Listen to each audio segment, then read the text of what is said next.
Welcome in to the Rockies Insider. I'm your host, Patrick Lyons, and today we've got to figure out how the Colorado Rockies are going to cut payroll this off season.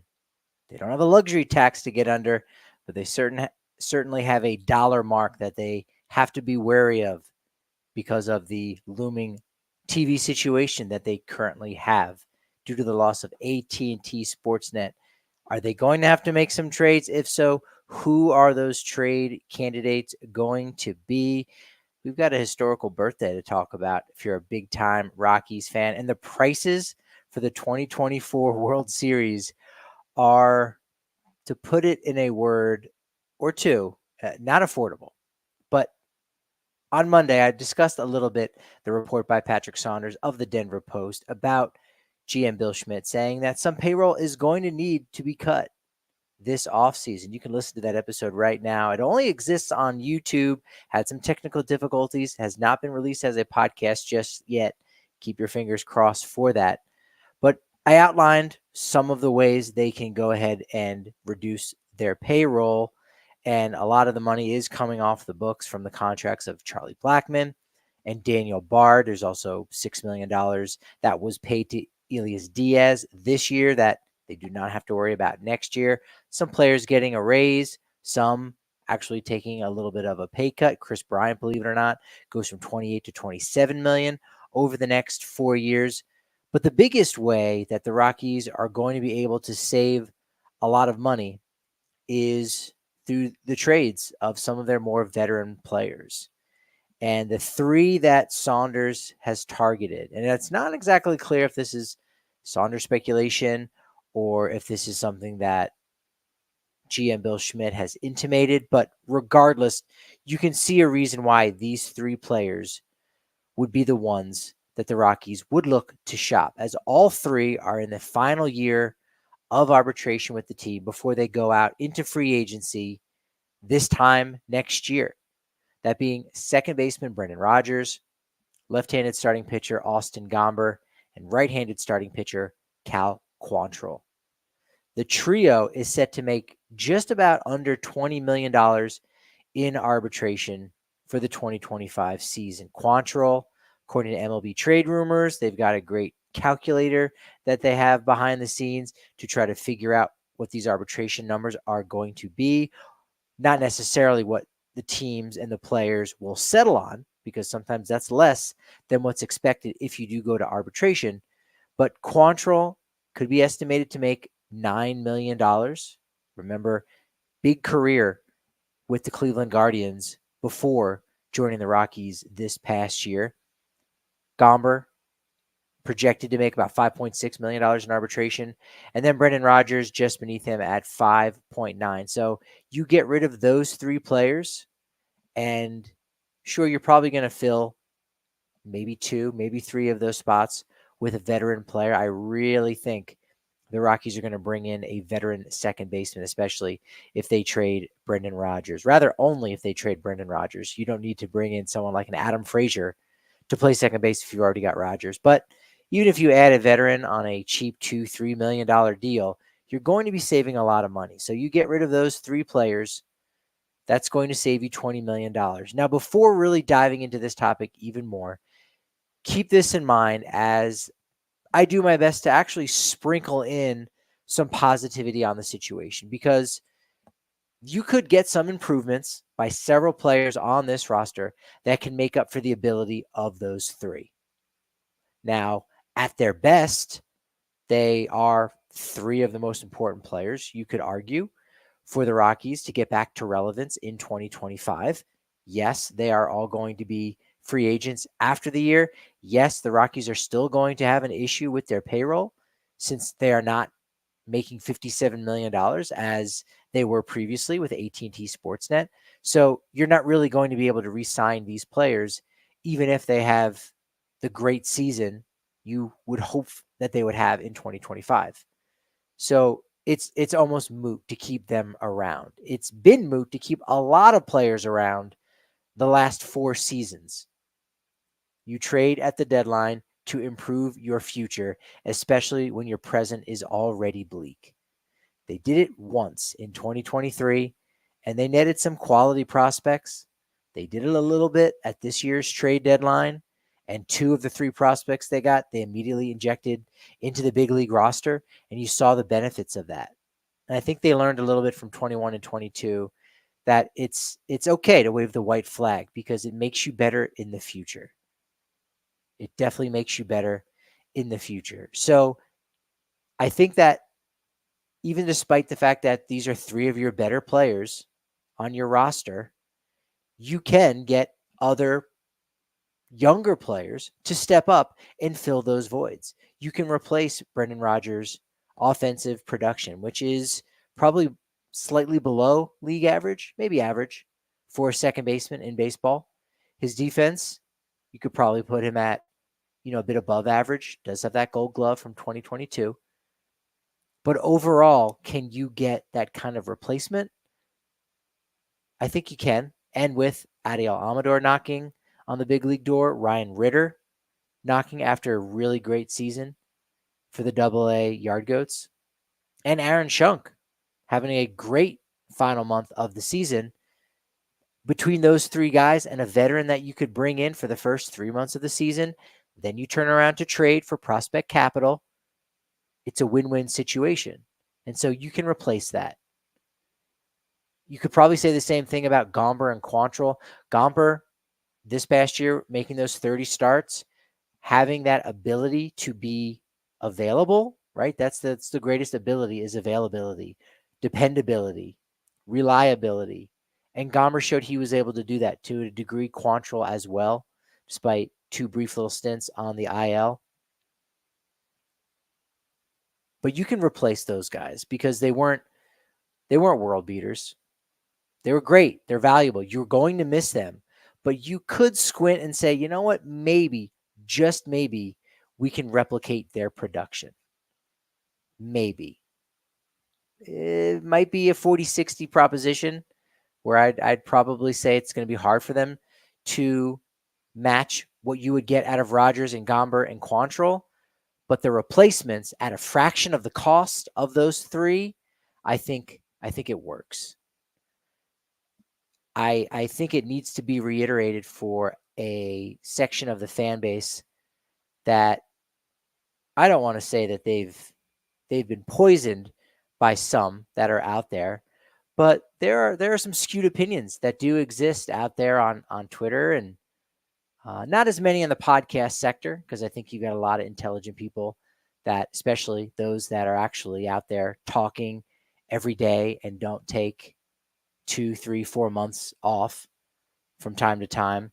If you're there, especially if you're on the beat, you're showing up to the ballpark, you've got a good idea as to what's going on. And you know that not all trades, not all MLB trades can result in just one team wins the trade, the other team loses the trade. That's not how it generally works. And I think the Rockies themselves need to be reminded of that. I definitely think the Rockies need to be reminded that even if another team ends up making out really good in that deal, and maybe they get to acquire a former Rocky that helps jettison them into the postseason, did your team get better? Did the future of your franchise get better? If the answer is yes, you have to make those trades. You can't worry about being, quote, a minor league team for the Yankees, which I know is something that was uttered a couple years ago, or a minor league team for the Dodgers. If you're losing 100 games consistently for 2 years, and you're in the midst of your 6 worst seasons in franchise history, you're not a minor league team, but you're not a contender. You're not relevant. And in order to get relevant, sometimes you have to admit that you are irrelevant.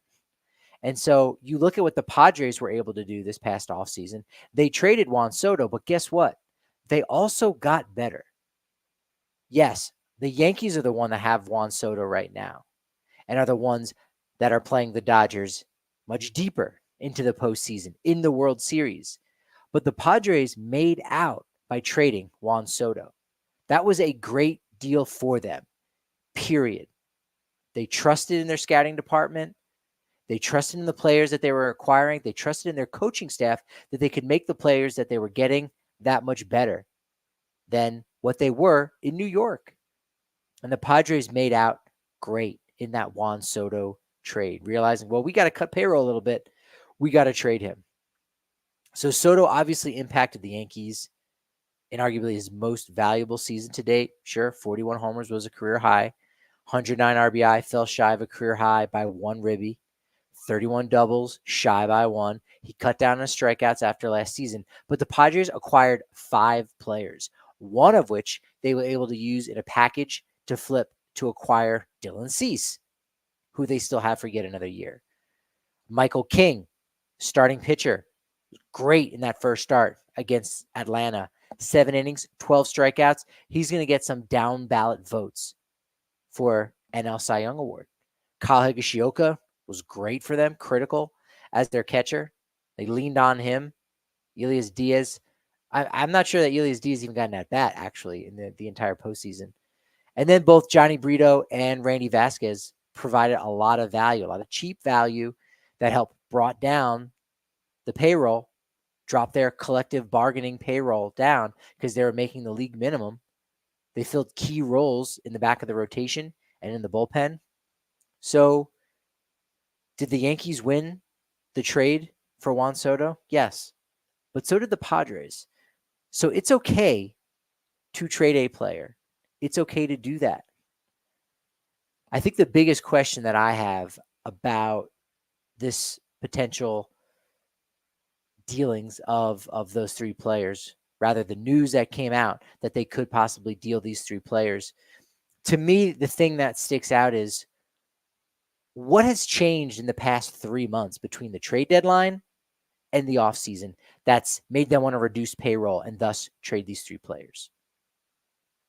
The answer is nothing. Nothing has changed. Now, I know the Rockies aren't going to find out what the exact number they're going to get from MLB for their Rockies TV package. They're not going to know that until December.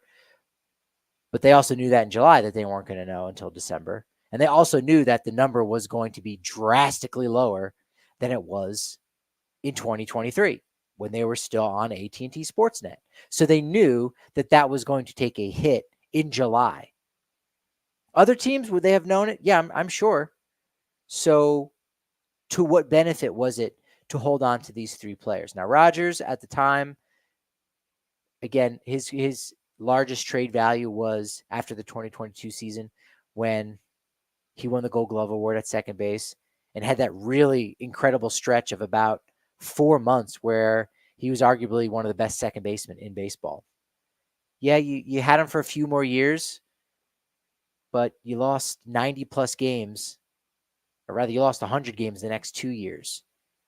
So you didn't need him. So you could have traded him when his stock was highest. Yeah, that wouldn't have looked great. That wouldn't look great after you trade Arenado ahead of the 2021 season. You lose Story for the 2022 season, and now you're trading second baseman Brendan Rodgers. Yeah, it doesn't look great. But are the Rockies in a better position now because they held on to Rodgers for 2 more years? Absolutely not. Absolutely not. They cut off their nose to spite their face when it comes to these opportunities. So what has changed in the past 3 months? Nothing. Nothing has changed. Again, it's the aesthetics of the roster to look good, to look nice, to not appear as if you're waving the white flag. I find it hard to believe that Cal Quantrill wouldn't have had a ton of value at the trade deadline. He was fantastic. He had the right bulldog attitude in Colorado that is going to be able to play anywhere across baseball. He wants to win. He is a winner. He's not a guy that wants to resign in Colorado. There's been certain coded language that he's not giving out as a code, but you can read between the lines that when he gets to free agency, yeah, he's going to go on to greener pastures. There hasn't been a ton of Rockies players that as they approach free agency, they decide to stick around. The last one to do it was Nolan Arenado. And we saw how that ended. So when a player can go into free agency and find out how much other teams really think they're worth, which is probably a lot more than what's being offered to Bill Schmidt and to the Rockies in a trade deal because they're playing hardball, that's just kind of how it goes. So the Rockies are at a disadvantage in that way because they're not able to go out and maybe match the same prices as other teams when their players get to free agency. And then on the other hand, they're getting lowballed when they're trying to make some trades and make deals at the deadline. I'm not in those rooms to know. I'm not a fly on the wall. I'd love to be. But you got to imagine that's kind of been the way things have been going. And I've said this in the past, and you got to think it's true. It's kind of been intimated to me from others inside the game that I speak to at the ballpark that if you're a team that needs to acquire a player at a certain position, do you really want to contact the Rockies to get a player at that position after there have been trades in the past that they get to the 24th hour and the owner puts the kibosh on a trade? You just wasted everybody's time. So we're not going to negotiate with you. Or how deep into the conversation are we going to get before you figure out that it doesn't seem like you really want to part with this player? Your asking prices are a little bit too high, a little bit unreasonable, and we're not really going to negotiate. We're not really going to try to make this work. It's either you come all the way or there's no deal whatsoever. And the teams don't want to go that way and give in to the Rockies' asking prices because they can go somewhere else and get a comparable player. So the Rockies are sitting by themselves in the corner at the trade deadline. And yeah, you don't want to maybe take less than what you think, but at this point here with enough of a track record, you have to say, I'd rather take something instead of getting nothing. We saw that with Elias Diaz. They got nothing for him, and they basically just had to cut him loose. Now, was he injured at the trade deadline, the literal trade deadline of July 30th? Absolutely. But was he hurt in early June, mid-June? No, he wasn't. You have to strike when the iron's hot. You have to make those kind of deals. They did it early with Mike Moustakas in 2023. They got Connor Van Scoyoc. That was a nice deal. I think the Angels very much overpaid because they were trying to make one of the first deals to improve their bench, to get a left-handed hitting DH. So they overpaid. The Rockies took advantage of that. And so the Rockies have to take advantage when their players are good, they're at their best, and their value is at its highest. That's how you make the team better for the future. The longer you wait around to trade a player, like Rodgers, like Quantrill in the second half, Gomber, you could argue that his trade value is probably highest now, and I'm not really sure what he could have gotten in the past because, in many ways he might have been worth more to the Rockies than anybody else. What were the offers like out there for him? I don't know.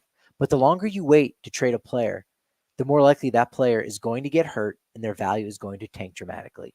We saw it in 2021 with Trevor Story. We saw it in 2022 with CJ Cron.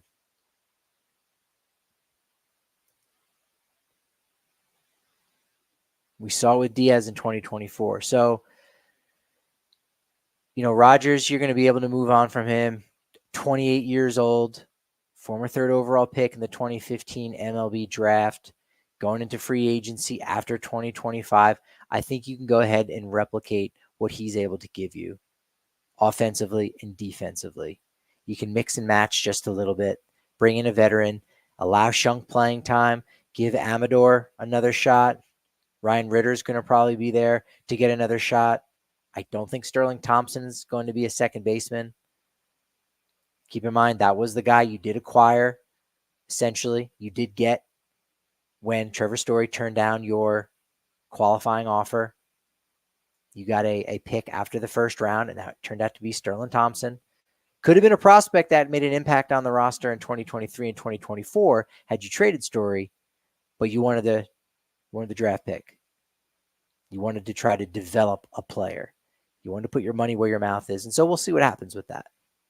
We certainly hope that Sterling Thompson, along with a lot of other Rockies prospects, can develop into the players that they were originally drafted to be. Gomber, 2024, was kind of similar to Quantrill, I think, in many ways. He made 30 starts for the first time in his career, 165 innings, had a 4.75 ERA, 97 ERA plus, was roughly league average with, pitching half your games at Coors Field. But Gomber has proven himself to be, quality starting pitcher. sort of a number 3 kind of a guy. And we've seen it recently with the last crop of players from the 97, 98, 97, no, 017, 2017. It feels like the 90s in my head. No, we've seen it with that last crop of players from 2017 and 2018. When they go out into free agency, they're making pretty good money. Tyler Anderson, look at what he's made in free agency. Had to work on some things, obviously benefited from working with the Dodgers. What about John Gray? We saw what he got. Go to some of the relievers like Carlos Estevez, Adam Ottavino. These pitchers have a lot of value once they get onto that open market, especially when they show that they can go out and provide reliable innings, which Gomber was able to do in 2024. Quantrill's done it multiple times. 29 starts this year for him, just shy of 150 innings. 4.98 ERA, again, roughly league average. But you saw how good he was able to pitch at Coors Field in a hitter's environment. You saw that attitude that he had, a leader. He's a guy that if I'm a contender and I need a number 3, number 4 starter, I'm absolutely targeting a guy like Cal Quantrill. I'm absolutely doing that. You're going to get less for him now because there's more questions since the second half. You're going to get less for him now than you would have at the trade deadline. But nevertheless, if you got to cut that $9 million, you got to go out there and shop him and take what you can get, especially if you like your depth in the rotation. You can't have enough starting pitching. But at the same time, how much starting pitching do you need if you are arguably on pace to maybe lose 100 games again? You don't want to lose 120, but you also want to be better the next year. So I'll take 120 losses if that makes you better for your future than losing 100 games and then you lose three guys to free agency. You don't get back anything for them. Give me the 120 losses. That's it. That's a good trade. 20 losses more this season is less losses the next seasons and beyond. That's the math that I've got. The math for this 2024 World Series is astronomical. I know yesterday I was looking at some of the prices and they were all about $1,200 or more. They've started to come down, but only in LA, only in Los Angeles. Now the cheapest seat to get into the ballpark is $971 at the time of this recording on Wednesday night for Game 1. No drop in the bucket. New York City, prices are going up. Even harder to get a ticket. $1,500. LA prices going down. New York prices going up. They haven't been to the World Series in 15 years. So they're kind of hard up for it. Now, Dodgers, okay, World Series in 17 and 18. Not as far back, but they haven't won a World Series that LA fans could go to since 1988. 2020, they won in Texas, right? They played in a bubble, Globe Life Field. So, okay, you could make the case that maybe Dodgers fans should be a little bit more hungry for it, but come Game 6, Game 7, I think you'll really start to see the prices get jacked up on the secondary market. When Dodgers fans realize, oh my God, I can say that I was in the building for the first championship in 36 years in LA. That's serious. Parking prices have come down. Yesterday, I saw that one of the games in New York, there was only one person selling a parking pass, and it was almost $500, but they've gone down to like 100, which is kind of reasonable when you think about it. And for today's prices, it's crazy to think that, but I know like for opening day or the home opener at Coors Field, parking near the ballpark, in and around the ballpark, a little price gouging, probably $50. But that's the place to be close to the action.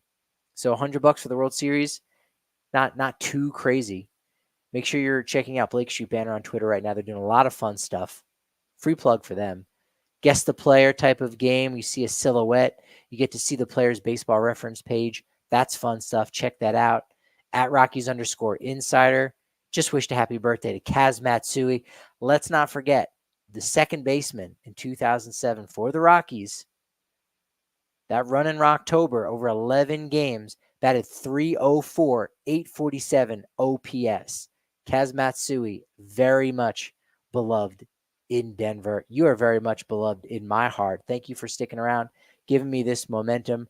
Appreciate your time at Patrick D. Lyons, at Patrick D. Lyons, MLB. That momentum, though, it's really only as good as my next podcast, as I like to say. So I guess I'll have to talk to you tomorrow.